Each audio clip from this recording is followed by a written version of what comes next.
mga divas! Andito na naman tayo sa isang episode na kung saan mag-rate tayo ng iba't iba pang mayamang tubig. Let's go! So, ang dami nagre-request sa inyo. So, short story, doon sa dati kong video, makikita yung nag-rate ako ng iba't ibang bottled water na usually binibili ng mga tao. But this time, medyo nakakaangat-angat na tayo sa buhay. So, mag-rate tayo na medyo kaya kayaman na tubig. So, samahan nyo ako. Let's go!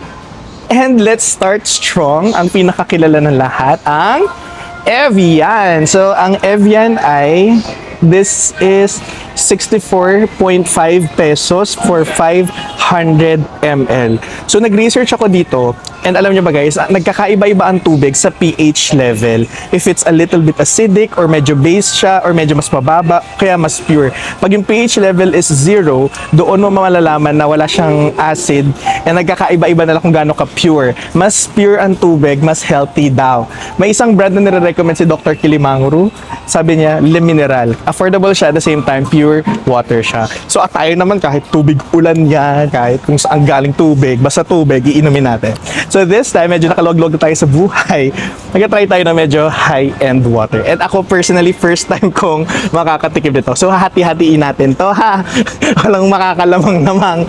Hanggang ganyan lang ko. Tig to 250 ml tayo. Ay hindi. 500 divided by 3. 180. Wow, yabang. Yes. Basta tig 180 ml tayo. Mga tigda dalawang lagok ha. Tayo-tayo lang. Ayoko buksan. Oh my god, I'm drinking Evian. Hi, I don't drink other water I only drink Evian. As you can see, kung makita nyo, wala siya impurities. Wow! Ang hirap mag-rate ng tubig. Sino nakaisip nito? Ayan. Yung amoy niya, nanamoy ko yung oxygen. Mas pure. Parang galing sa halaman. Ganon. Initial taste muna tayo.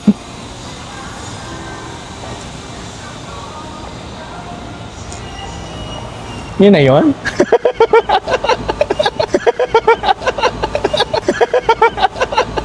I think this is more acidic than this one based sa aking panlasa ha. I'm not sure, I don't have any references, but based sa previous kong na content, mas gusto ko to over dito. Feeling ko mas fan ako ng medyo acidic. So bigyan ko to ng 9 out of 10. Ano special dito?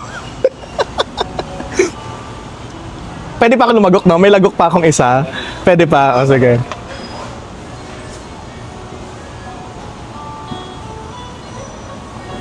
Para siyang Le Mineral. I mean, alam niyo pinagkaiba ng distilled sa purified, diba? This one is more on the distilled side. Familiar ako sa distilled kasi yun yung ininom ng mga babies na masaselan yung chan, diba? Para siyang distilled and wala siyang aftertaste ng kalawang. Kumain ka na ng kalawang.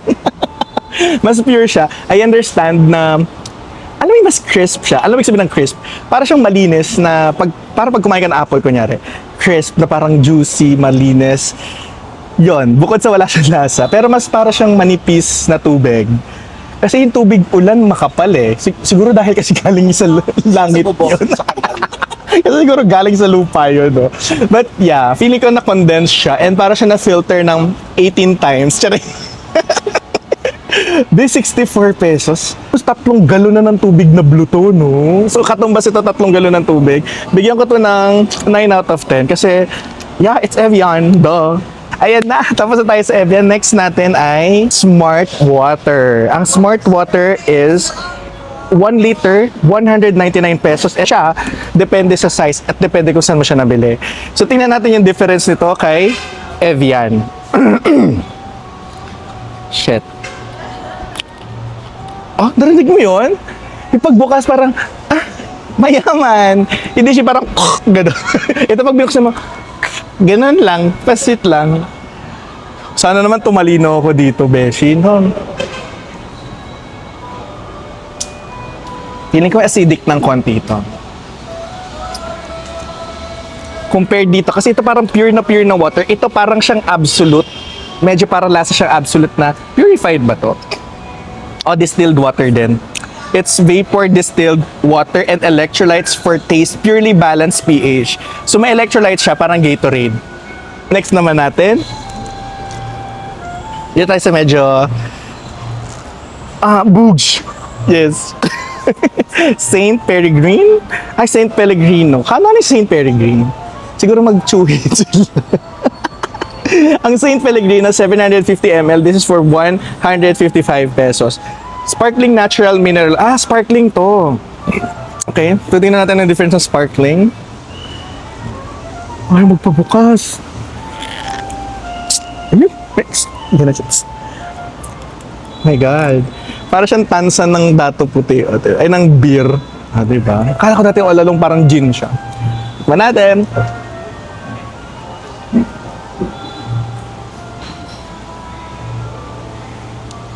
Umuulan na. Ayan yung tubig na hinihintay ko. Beshi, alam mo yung Sprite na sumingaw? Ganon. Kunyari naiwan mo na yung Sprite sa brief na ng 2 days, 3 days. Ito yon. Not a fan of sparkling water, but this one hits different. Para siya may lemon aftertaste na hindi ko maintindihan if it's lemon or if it's the stingy aftertaste na dahil sa carbon. It's not. Parang good alternative for soft drinks ha. In fairness, gusto ko to. Bigyan ko ng 8 out of 10 to. Next naman is Kirkland Alkaline Water. So, ang Kirkland Alkaline Water is 135 per 1 liter. So, pag alkaline water, ang alam ko, mas nag-undergo siya ng different filtration process, kaya siya nagiging alkaline. Parang similar ko, ay, punong-puno, sulit. Sulit ang 155 bube.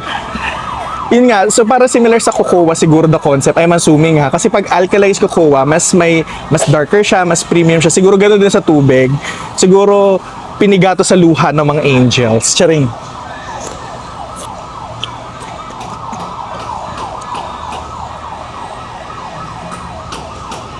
Tubig.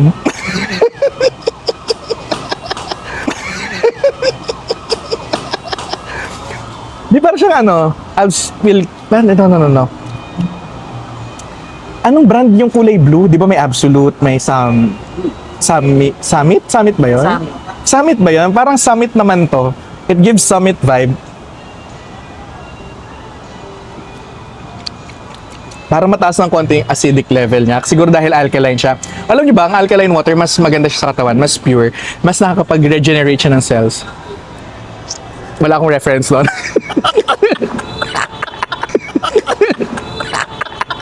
Nanguhula lang ako purely, guys. But this one, between the two, mas gusto ko si smart water na lang para mas nakakatalino. Next naman, let's go to medyo social. This is an Italian brand water. This is Loretana. This is, nagsistart siya ng 93 pesos to 230 pesos. Almost parang similar siya dun sa mga yan, tikman natin ito.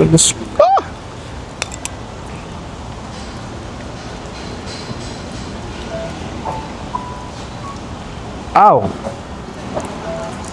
Mas matapang to dito Between Loretana and St. Pellegrino, mas matapang yung carbon nito na parang may aftertaste na siya na parang iron thingy na lasa na parang dugo. Kumakain ng dugo. Hindi kunyari, di ba nakagat mo yung dila mo, may dugo. Medyo may ganun siyang lasa. I'm not sure if anong ibig sabihin ng pag medyo lasang bakal. Gusto ko kumakain ng bakal. Tama na ba? Hindi ako kumakain ng bakal Pero kunyari, di ba, dinilaan mo yung sugat mo. Ha? Ha? Bakit mo didilaan yung sugat mo in the first place? Hindi mo ginagawa yun? Yeah, yun. Malasang iron. Parang rich in iron siguro to. Iron, tubig. Nanguhula lang, guys. Disclaimer, nagpapatawa lang ako pero I'm just making the vlog na nakakaaliw. Pero hindi ko talaga alam. Pero mas matapang yung carbon nito. Nag-fizz siya. Mas mataas yung carbon nito, tsaka dito, mas lasang carbon to. Alam mo yung carbon? Yeah, so bigyan ko to ng 7 out of 10. Wala, nag-inarte. 7 out of 10, di ko masyado bet. Next natin is Perrier. Ha? Kapatid to ni Katy Perry. Corny.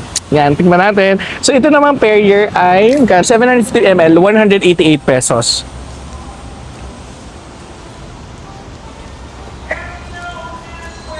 Parang niloloko ko yung sarili ko talaga, promise. Para akong umiinom ng soft drinks na walang lasa. In fairness, sa carbon naman ito, may parang nagbibigay ng sensation sa dila na katulad ng binibigay nitong Loretana. But this one is more subtle, mas sweet. Pero mas matapang pa to dito. So ito yung pinaka-light when it comes to carbon water, carbonated drink na water, or carbon water. Ano bang tawag doon? Diyos ko. Basta, nabigyan ko to ng 8 out of 10. Alam mo nang uhula na lang ako ng rating. Kasi kung feeling ko sinong mas okay sa hindi. But for carbonated drinks, I'll go with Perrier. Next ko si San Pellegrino and Laurentana. Kung wala rin kayong magawa tulad ko at nag-curious kayo sa mga tubig, yun ang aking recommendation. Okay, next is Hope in a Box. And alam nyo ba guys, since I worked in Starbucks before, dito namin nabili to. Dahilan na para makapag-shoot kami dito, kaya ako bumili ng tubig. Pero hindi dapat kasali to. Lang. So ito na yung Hope in a Box. Ang alam ko kaya medyo mahal to. This is for 50 pesos. Kaya medyo mahal siya kasi part of this goes to charity ng Starbucks. Parang yun ang pagkakaalala ko sa kanya. Kaya siya, yun ang explanation kaya siya medyo mahal. Dati naka-bottle to, pero ngayon parang environment, heme. Environment, heme. Environment, heme. Kaya ito na siya. Man natin. Ayun yung nasa lagay.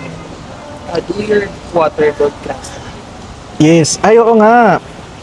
Does your water build classroom? O, di ba? Pagkainom mo niyan, hala, may classroom!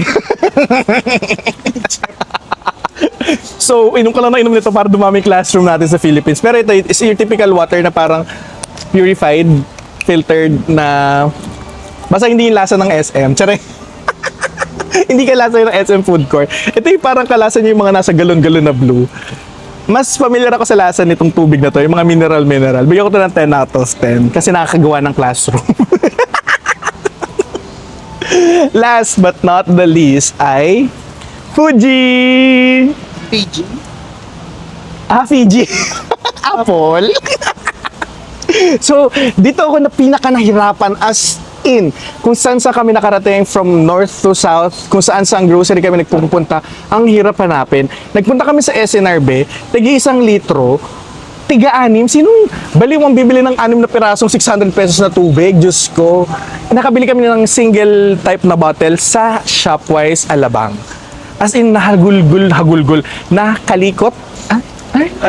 Nahalughog namin yung lahat ng grocery stores. Wala kayong makitang Fiji water. Kasi guys, this one came from Japan and binamarket nila to as the purest water in the whole world.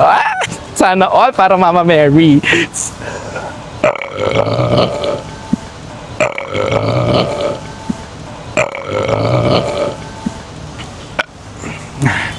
Nakakabusog ang tubig. Try natin itong Fiji. Excuse me. Hala, biglang nag-excuse me tapos mong dumighay. So next, ito na yung Fiji water. As you can see, napaka-premium, napaka-pristine.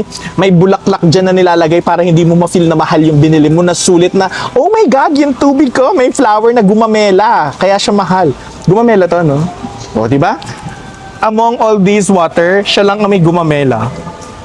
Kahit may gumamela ba sa Japan? Wait guys, comment down below kung may gumamela sa Japan ha. Ito na siya.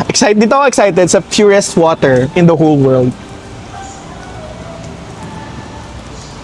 Oh my God! I feel refreshed. Parang nagbago yung buhay ko dahil sa tubig na to. Para siyang Evian, ang lasa niya, na ganun ka-pure na parang Le Mineral. Ang lasa niya na ganun ka-pure na parang purified na less acidic ang lasa ang compared kay Kirkland. Si Kirkland parang medyo acidic yung tubig eh. Siya, para siyang pure na tubig. Pero, nagbibigay siya ng alkaline feel na galing dito kay Smart Water. Para siyang alkalized water na hindi ko maintindihan. But this is a natural artisan water. Siguro pag umuulan, sinasalok nilang ganyan. Hindi galing sa bubong dapat. But this one is good. Ako lang ba yung nakakalasa ng tubig? Kayo ba, nalalasahan niyo yung pagkakaiba ng tubig? Ako kasi, aywan ko kayo ba guys, kung nalalasahan niyo yung difference ng tubig, kung alam niyo yung tubig niyo, let me know in the comment section. Kasi for me, iba ang lasa ni Fiji This is not sponsored. Bakit si Fiji? Pinopromote ko si Fiji. Malay ko ba sa Fiji water na to? Pero among these, ibang atake nga nito. Ibang atake nito. So, guys, ako sa sarili ko. So, if curious kayo, or kung wala naman kayong pakela, okay lang din. Curious kayo sa mga high-end water na medyo mahal, among these, ibang experience nga si Fiji, ibang experience nga si Evian. You can tell the difference pagka ininom mo siya. And sa mga sparkling water, bakit? Bakit nyo gusto to? Hindi ko alam anong trip, di ba't gusto nyo to? Sana nagtubig dala kayo kung gusto nyo ng sensation water. Kaya na-discover naman siguro yung mga sodarizer, di ba? So that's it. Guys, yon ang highly recommended ko, Evian, Fiji, and sparkling water, si Perrier. Okay? So that's the end of our vlog. So sa nag-request ito, sana makatulog ka na at masaya ang araw mo. At dahil kami naman nag-enjoy kami dito and super effort. It took us almost 5 days to gather all these para sa content na to. So sana nag-enjoy kayo sa video na to. And let me know in the comment section kung ano pag gusto i-parate sa akin. And sana parating masarap ang ulam nyo. Ay, di tayo mayaman. Bye!